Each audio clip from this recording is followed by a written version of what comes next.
Section. The grime of identity. The intellect is like a scalpel. Its function is to slice through reality and enable you to discern one thing from another. If a knife has to cut through anything effortlessly, it is important that the substance it encounters does not stick to it. A sticky knife is obviously an ineffective implement. Suppose you use a knife to cut a cake today, tomorrow you cut meat, and the day after tomorrow you cut fruit.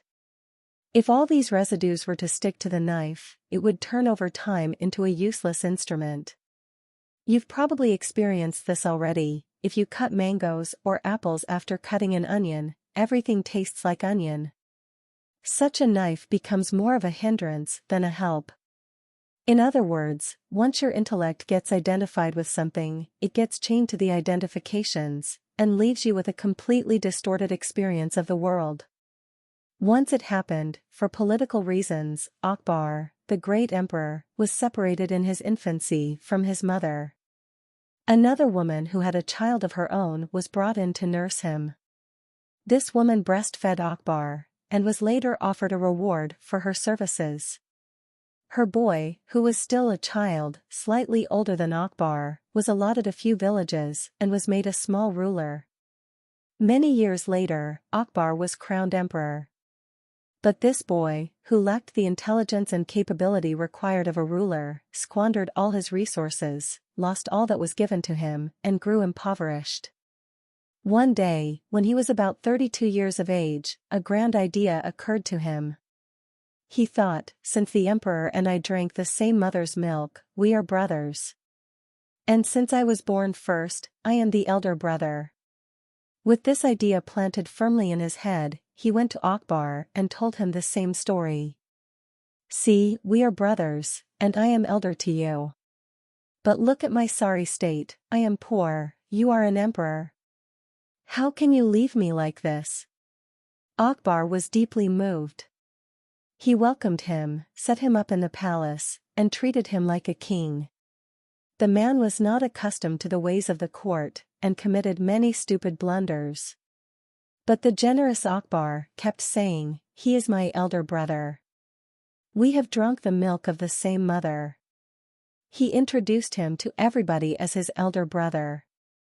This was the state of affairs for some time. Then it was time for the man to return to his village for some work. Akbar said, my brother, you lost those villages given to you. I shall give you 5 new villages to rule, a small kingdom of your own. The man said, but I see that you have become this successful because there are lots of smart people around you. I don't have anybody to advise me, and that is why I'm lost. If only I had good advisors and ministers, I would also have built a major empire. Above all, you have Birbal. He's so smart. If only I had somebody like him, I would also be a great emperor. The large-hearted Akbar said, if you wish, you may take Birbal with you. He summoned Birbal and ordered him, you must go with my elder brother. Birbal said, Your Highness, your elder brother deserves someone better than me. Why not my elder brother? I could send him instead. Akbar thought that was a great idea because he did not relish the prospect of losing Birbal. Delighted, he said, summon him immediately. The next day this man was to leave for his new kingdom, and a grand farewell was organized in court. There was a mood of anticipation in the air, as everyone waited for Birbal to arrive with his elder brother. Finally, Birbal entered with a bull in tow. What is this? Akbar asked. Birbal said, This is my elder brother. Akbar was furious. Are you trying to insult me and my brother? No, my lord, said Birbal. He is my elder brother. Both of us drank milk from the same mother. Once your intellect, or buddhi, as it is termed in the yogic taxonomy, gets identified with something, you function within the realm of this identity. Whatever you are identified with, all your thoughts and emotions spring from that identity. Right now, suppose you identify yourself as a man, all your thoughts and emotions flow from that identification. If you identify yourself with your nationality or religion, they will flow from those identifications. Whatever your thoughts and emotions, these identifications are a certain level of prejudice. In fact, your mind is itself a certain kind of prejudice. Why? Because it functions from limited data and is fronted by an essentially discriminatory intellect. So, your mind, which should have been a ladder to the divine, is stumbling through endless mediocrity and, on some occasions, has become a straight stairway to hell. The identity around which the intellect functions is called ahankara. 2.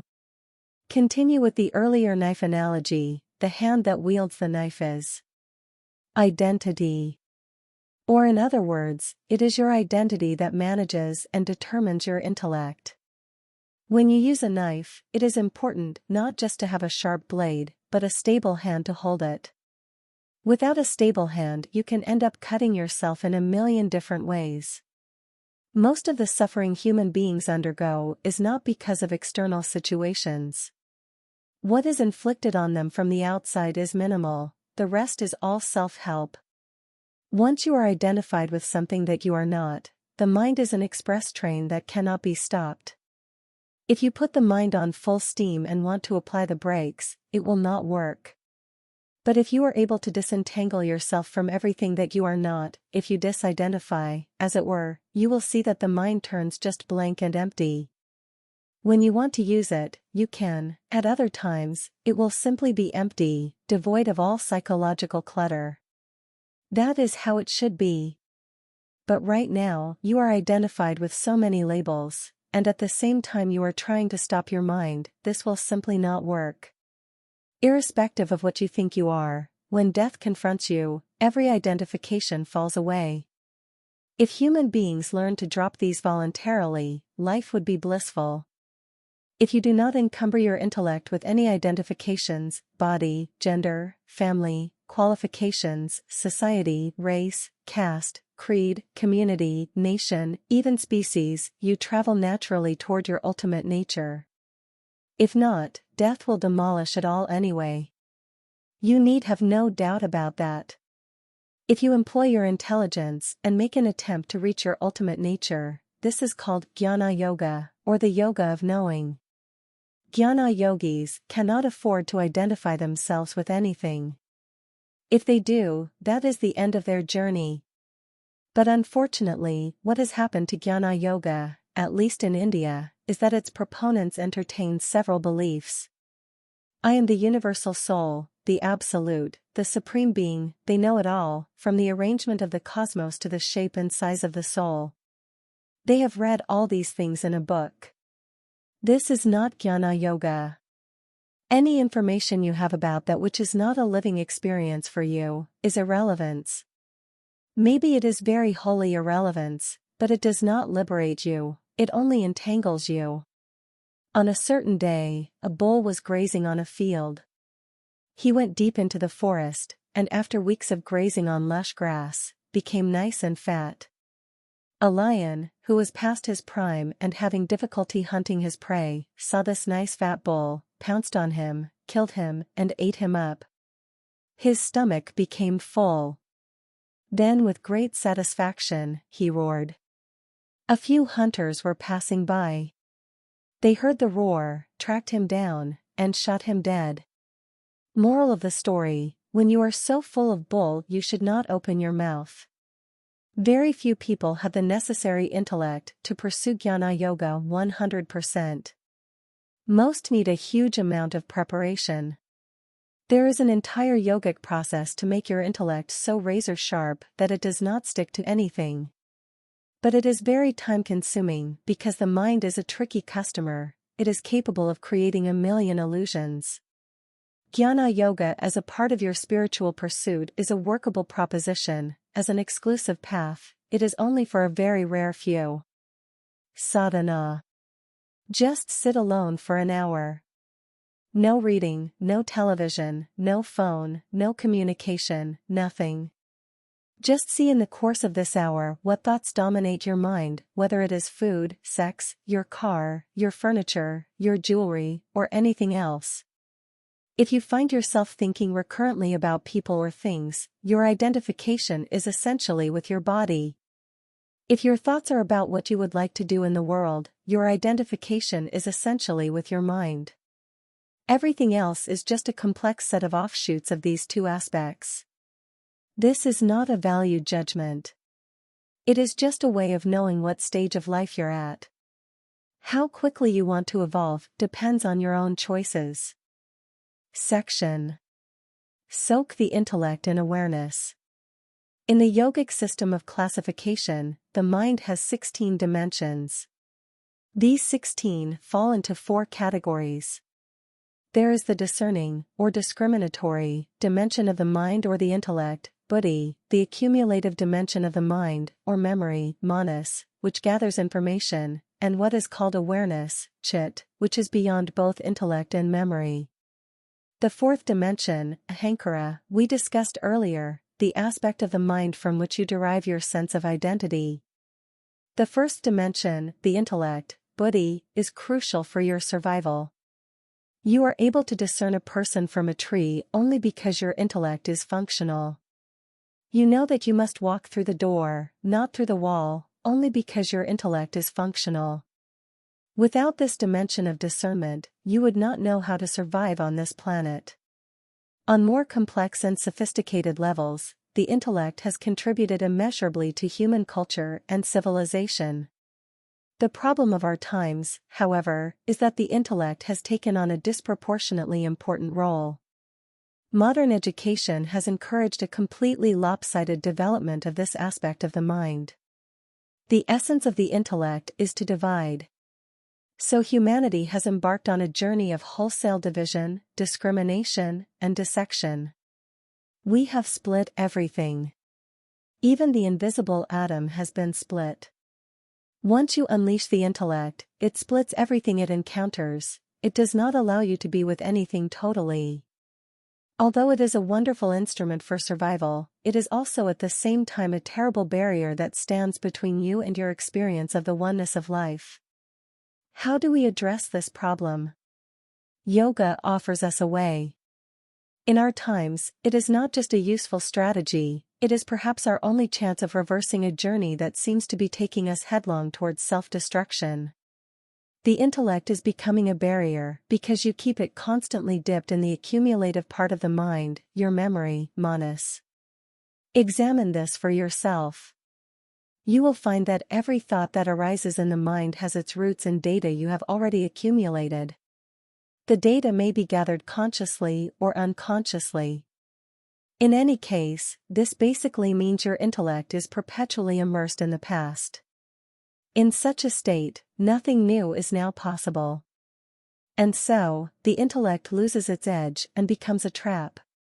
The accumulative part of the mind is, to put it simply, just society's garbage bin. It is merely a heap of impressions you have gathered from outside. Anybody you encounter stuffs something into your head and moves on, your parents, teachers, friends, enemies, preachers, the news anchor on TV, just about everyone. You have no choice about who to receive from and who not to receive from. The moment you say, "I don't like this person," you often end up receiving much more from him or her than anybody else.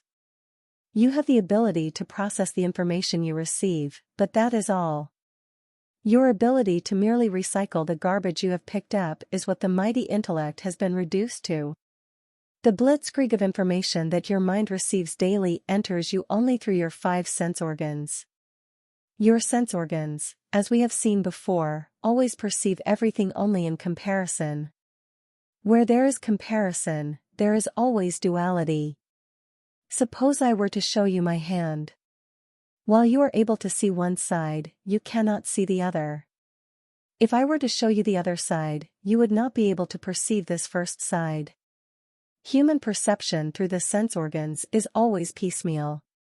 It can give you an illusion of completeness, but can never comprehend the whole.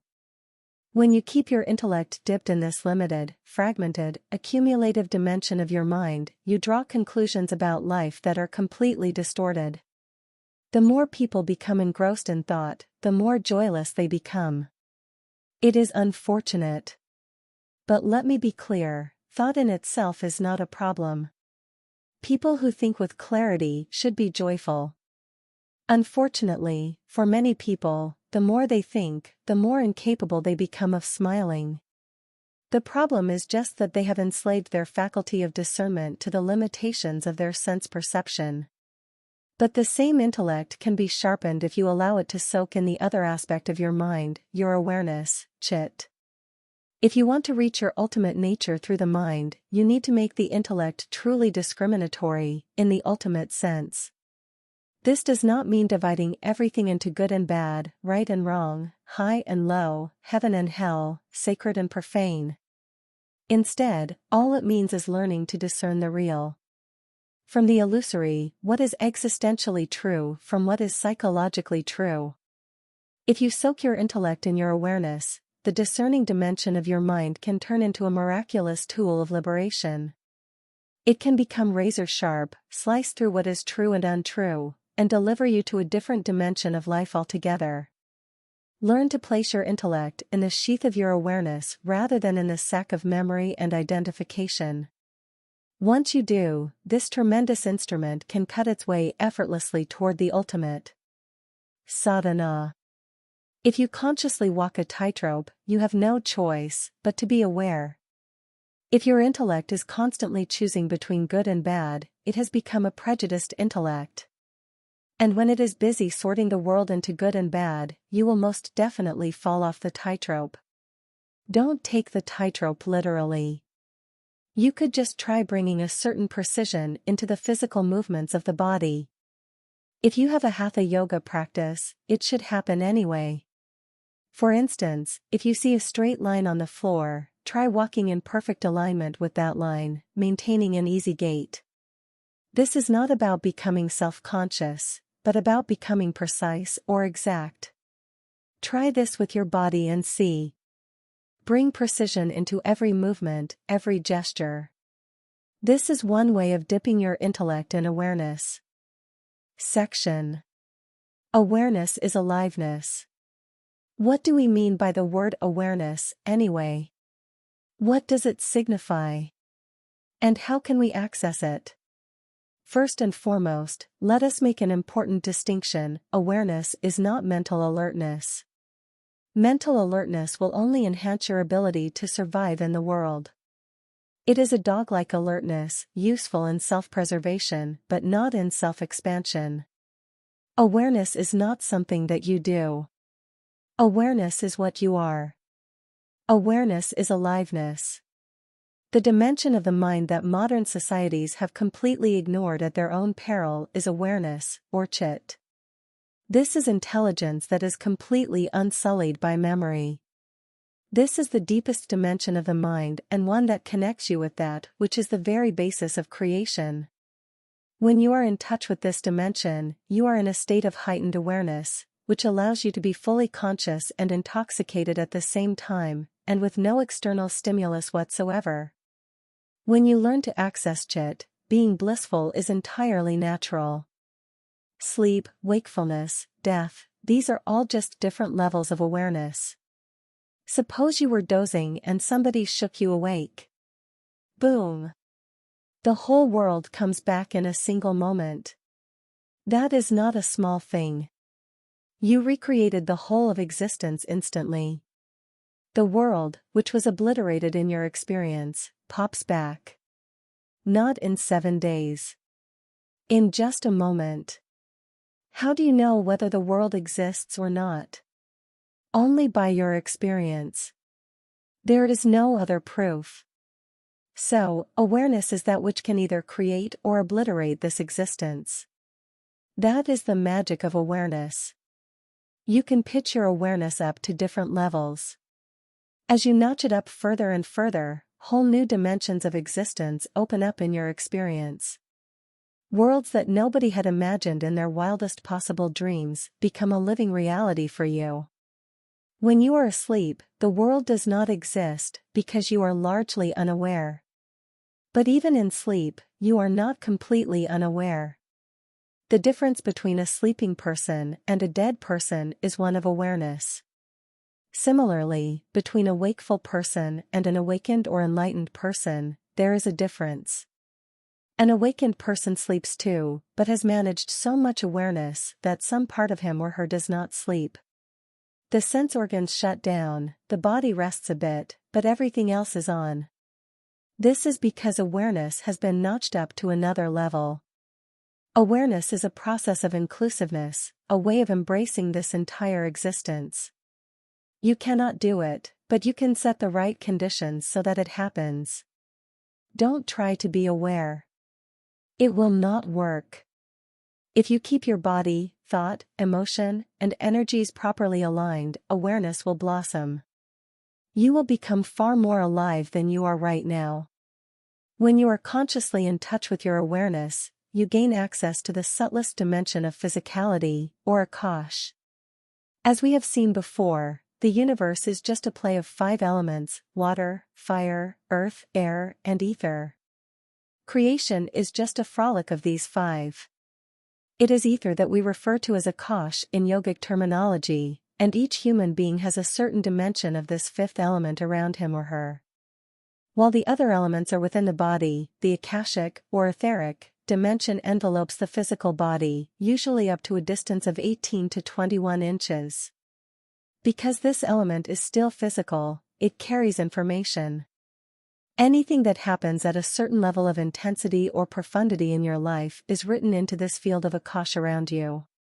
When you gain conscious access to your awareness, you gain access to the Akashic dimension around your body, as also to the Akashic dimension around the planet, the solar system, and the entire universe. Without any of the instruments of modern technology, the ancients in India and some other parts of the world amassed a remarkable amount of knowledge about the cosmos. All this was gleaned through the dimension of Chitakash, or the Akashic dimension of our intelligence. Once you are in touch with your awareness, you don't have to try to accomplish anything. You don't even have to wish or dream, because the best possible thing that can happen to you will happen. In the yogic lore, it is said that when you learn to access this dimension, you have enslaved the divine. God works for you from now on. What exactly does this mean? This means that once you distance yourself from the compulsiveness of your own genetic and karmic information, life becomes unburdened, flexible, incredibly effortless. This is a dimension beyond intellect, beyond identification, beyond memory, beyond judgment, beyond karma, beyond divisions of every kind. This is the intelligence of existence itself, in which life always happens exactly the way it should, with absolute and unfaltering ease. Sadhana. If you are aware at the moment of death, you will be aware beyond death also. Start practicing with sleep. Sleep is nothing but temporary death. Every night you are presented with a tremendous possibility, the possibility of becoming aware of the dimension beyond death. You can try this experiment tonight. At the moment that you move from wakefulness to sleep, make an attempt to be aware. This practice can be done in bed. If you can be aware of the last moment when you make the transition from wakefulness to sleep, you will be aware throughout your sleep. You will see it is a lot of work. So here is another thing you can do. If you are used to waking up to an alarm, substitute it with a sound, a tune, or chant that reminds you of your awareness. You can easily train yourself to make this association. It can become an alarm for your awareness. Of course, you cannot use an alarm to go to sleep. But the fact of the matter is that unless you completely disidentify from your body, it is not easy to move consciously from wakefulness to sleep. The first possible moment that you come awake, see if you can become consciously aware of something, your breath or your body, for instance. This will help you later when you want to go to bed. If you achieve waking with awareness and moving from wakefulness to sleep in awareness, you are deathless. This means that when it comes to shedding the body, you will do it in full awareness. Even getting close to that moment will change the way your body and mind function, and will alter the quality of your life quite phenomenally. Section. Knowing without thought. Have you ever watched a beehive closely? It doesn't matter whether you have studied the most advanced level of engineering, there is still something to learn from a beehive. What a fabulous feat of engineering it is! This is truly the best apartment complex you could imagine, exquisitely designed and structured, and amazingly resilient. In no kind of weather have you ever seen a beehive falling off a tree, have you? Although it is a magnificent piece of work, do the bees have engineering plans in their heads? No. These plans are there in their bodies. They know exactly what to do because of a blueprint in their systems. Spiritual knowledge or knowing was always transmitted like this, not by thought, not by word, but in the same way that bees transmit the understanding of how to build beehives across generations. Once this knowing is transmitted or downloaded, as it were, everything that you need to know is right within you. When you download a certain type of software onto your computer, you don't have to understand how all of it works. You don't have to read every word that is written in the software. You press one key, and it produces a result, another key, another result. Suddenly, you have a different kind of phenomenon. I make a distinction between knowledge and knowing. Knowledge is essentially accumulated information. All information is only related to the physical nature of existence. Knowing, on the other hand, is a living intelligence. With or without you, it still is. You are either in it or you are not, that is the only choice you have. There is an intrinsic intelligence within you that, as we have seen earlier, is capable of transforming a piece of bread into a human being. The most sophisticated machine, including the brain, was created by this intrinsic intelligence. Right now you are just trying to use a limited section of your brain, and you think that is intelligence. No. There is something within you that can create an entire human brain in all its magnificent complexity and capability. That something functions in an altogether different way. For example, I don't think with my head but with every cell in my body. This makes my thinking an organic, seamless, and integrated process. There is a certain level of integratedness about it, because it involves all of me. I don't have much thought in my mind at all, unless I choose to think. Nothing has ever been out of place in this existence. Things have only been out of place in human societies. Between this piece of life and that piece of life, there can be a comparison. But for the intelligence that is making all life happen, there is no context, no comparison, because there is no other. You cannot say whether it is now in place or not, it is always in place. There is no other way for it to be. And the pursuit of yoga is just this, moving from this small headful of information to a cosmos of intelligence. What a tragic choice people so often end up making, choosing the finiteness of the human brain over a universe of infinite knowing. Sadhana. Just work at removing from the mind the idea that thought is intelligence. The whole process of creation, from a single atom to the cosmos, is a fantastic expression of intelligence. Right now within your own body, there is a throbbing intelligence that is the very source of creation. With the overrated intellect that you own, can you even understand the activity of a single cell in your body in its entirety? The first step toward moving from the trap of the intellect to the lap of a larger intelligence is to recognize that every aspect of life, from a grain of sand to a mountain, a drop to an ocean, from the atomic to the cosmic, is a manifestation of a far greater intelligence than your minuscule intellect. If you take this one step, life will start speaking to you like never before. Section. Believing versus seeking. Once it happened, on a certain day, two Irishmen were working on the street, in front of a London brothel. They saw a Protestant minister coming their way. He rolled up his collar, put his head down, and quietly slipped into the brothel. The two men looked at each other and shrugged. See, what else can you expect from a Protestant? They continued to work. After some time a rabbi came by. He had a muffler around his throat, almost covering his face. He ducked into the brothel too. The men were deeply pained and shook their heads sadly. What has happened? Times have gone bad. A religious man in a brothel. Why is this happening? After a while, the local bishop came along. He looked this way and that, tightened his cloak around himself, and slipped into the brothel. One of the men turned to the other and said, "One of the girls must be really sick."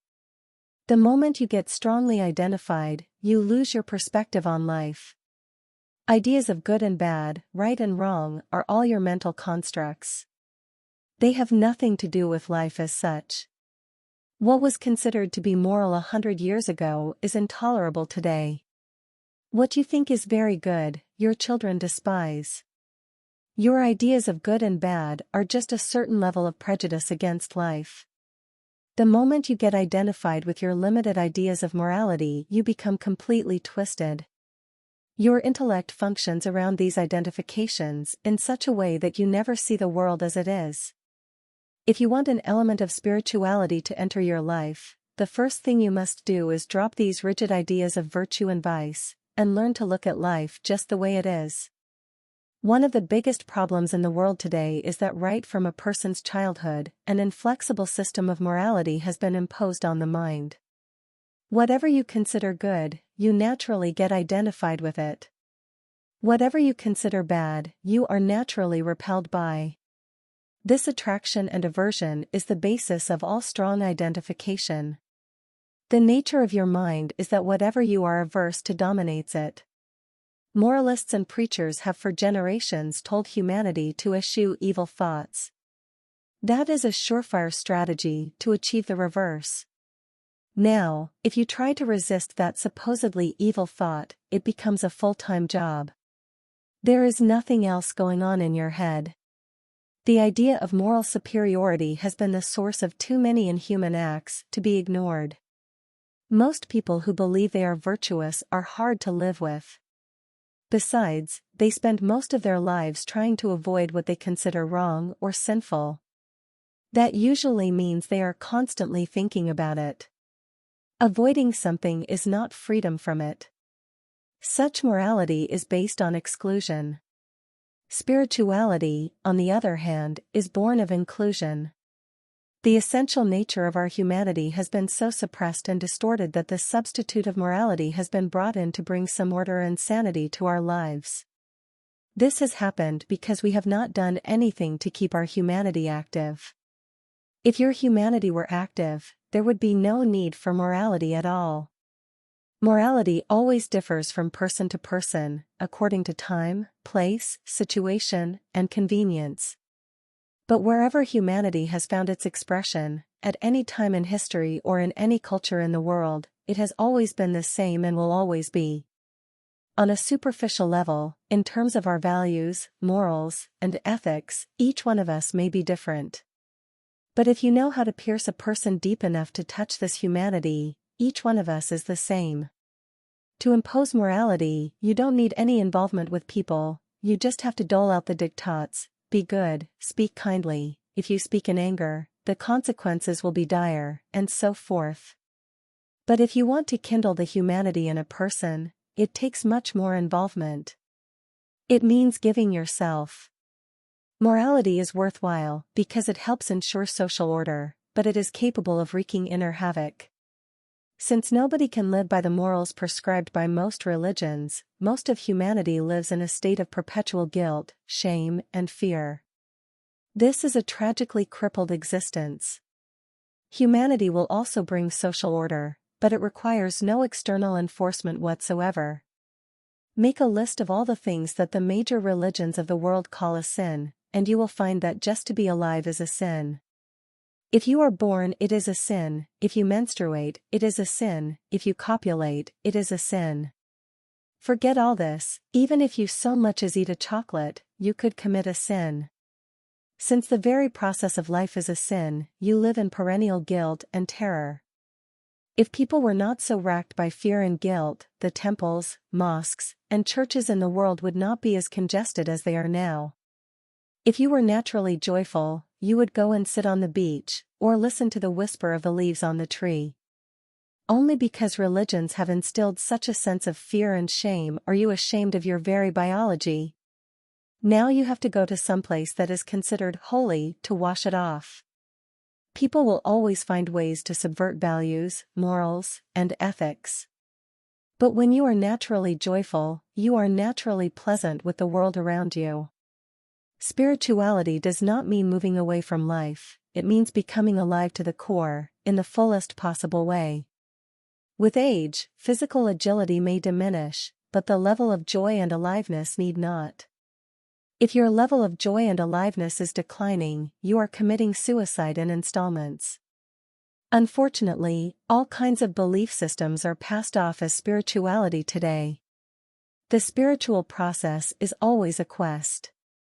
There is a significant difference between believing and seeking. Believing means you have assumed something that you do not know, seeking means you have realized that you do not know. This brings an enormous amount of flexibility. The moment you believe something, you bring a certain rigidity into the very life process that you are. This rigidity is not just an attitude, it percolates into every aspect of your life and is the cause of an enormous amount of suffering in the world. Human society reflects the inner experience of human beings. Creating human beings who are flexible and willing to look at everything in a fresh, unprejudiced way, rather than being stuck in beliefs and opinions, definitely makes for a different kind of society. Yoga is a method that has worked wonderfully for me, and for millions of people. It is an entirely scientific method that originates not in faith or belief but in a profound understanding of the human mechanism. Nor does it come from some naive sense of optimism. The premise is simple: if you have a good seed and if you create the right atmosphere, it will sprout. Creating the right atmosphere of body and mind is the only work. You do not have to do anything else. No teachings of morality, no metaphysical discourses are needed. If your humanity is stirred, you are a beautiful human being. All that is considered to be negative in the world actually springs from limitation. A limited identity that we impose upon ourselves is what sets us up as me versus the other. It is in this space of division and separation that all crime and negativity is born. So, striving for the infinite is an insurance against all negative tendencies. As a race, humanity now needs to liberate life, rather than control it. From limitation to liberation, this is the way. Section: The Wishing Tree. Your mind can be in 5 different states. It could be inert, meaning, it is not activated at all, it is in a rudimentary state. If you energize it, it becomes active, but scattered. If you energize it further, it is no longer scattered, but starts oscillating. If you energize it further, it becomes one-pointed. If you energize it still further, it will become conscious. And if your mind is conscious, it is magic, it is a miracle, it is a bridge to the beyond. Inert minds are not a problem. Someone who is very simple-minded and whose intellect is still not effervescent has no trouble. He eats well and sleeps well. It is only people who think too much who cannot eat and sleep properly. Simple-minded people perform all the activities of the body far better than the so-called intellectuals of the world. There is a certain peace in them because you need some intelligence to create disturbance and chaos. An inert mind is closer to animal nature than the human. The moment you pump in some energy, the mind becomes active, but it is often scattered. When some people begin their spiritual practices, they may experience a new level of effervescence that they may not be able to handle, unless they are in congenial atmospheres. They may interpret this mental effervescence, powered by new energy levels in the system, as disturbance. There is a pervasive paranoia among people, a tendency to fear everything that is new. But in reality, all they are doing is moving from inertness toward a higher level of aliveness. Once those who have very scattered minds start spiritual practices, they reach a place where the mind becomes less diffuse. But now it starts oscillating. One day, it moves this way, another day, the other way. This is, however, a huge improvement over being scattered, where the mind moves every moment across 10 different places. If the mind was already oscillating and is energized further, then slowly it becomes concentrated, or, as we say in yoga, one-pointed. That is far better than the previous state. But the highest state is when the mind becomes conscious. In terms of instruments, it is not your computer, car, or spacecraft, but the human mind that is the most miraculous, if only you could use it consciously. The reason why success comes so easily and naturally for one person, and is a struggle for someone else, is essentially this: one person has organized his or her mind to think the way he wants, and another thinks against his or her own interests. A well-established human mind is referred to as a kalpavriksha, or a wishing tree that grants any boon. With such a mind, whatever you ask for becomes a reality. All you need to do is to develop the mind to a point where it becomes a wishing tree, rather than a source of madness. A mind that can manifest whatever it chooses is described in yoga as being in a state of samyakti. This is a skillfulness that arises out of equanimity. Once your thoughts get organized, your emotions will also get organized. Gradually, your energies and body get organized in the same direction as well. However, the order in which you address these dimensions could vary, depending on what you are ready for. Considering the realities of the day, most people are not ready for any system unless they are first intellectually convinced of it. Eventually, once your thoughts, emotions, body, and energy are channeled in one direction, your ability to create and manifest what you want is incredible. Today modern science is proving that this whole existence is just a reverberation of energy, an endless vibration. Thoughts too are a reverberation. If you generate a powerful thought and let it out, it will always manifest itself. For this to happen, it is important that you do not impede and weaken your thought by creating negative and self-defeating thought patterns. Generally, people use faith as a means to banish negative thoughts. Once you become a thinking human being, however, doubts invariably surface. The way your mind is made, if God appears right here this moment, you will not surrender to him or her. Instead, you will want to conduct an investigation to find out whether this is the genuine article or not. There is an alternative to faith, which is commitment. If you simply commit yourself to creating what you really care for, now once again your thoughts get organized in such a way that there are no hurdles. Your thoughts flow freely toward what you want, and once this happens, the manifestation of your desire is a natural consequence. To create what you really care for, your desire must first be well manifested in your mind. Is that what you really want?